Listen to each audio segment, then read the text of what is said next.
కొన్ని కథలు విన్నప్పుడు హీరోలు మామూలుగా క్యాజువల్గా పాయింట్ చెప్పి విన్న తర్వాత ఓకే చేస్తూ ఉంటారు.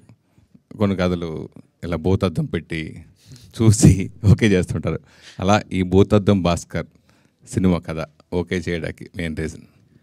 ఇది యాక్చువల్గా ఫస్ట్ నరేషన్లో ఓకే చేసింది కాదు సార్. ఇది నాకు మేజర్గా అనిపించింది ఏంటంటే, I was always a fan of crime thrillers. అయితే ఎప్పుడైతే ఒక క్రైమ్ థ్రిల్లర్ చేయాలో, అది మనం ఆల్రెడీ తెలుగులో చాలా క్రైమ్ థ్రిల్లర్స్ చూస్తున్నాము అండ్ వేరే లాంగ్వేజెస్ క్రైమ్ థ్రిల్లర్స్ కూడా ఎక్స్ప్లోర్ చేస్తూ ఉన్నాము.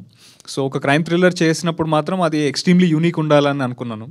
ఎప్పుడైతే ఈ పర్టికులర్ నరేషన్ విన్నానో నాకు అదే అనిపించింది. ఇప్పటిదాకా నాకు తెలిసి తెలుగు లాంగ్వేజ్లో ఈ కైండ్ ఆఫ్ అ పాయింట్ని ఎవరు చెప్పలేదు.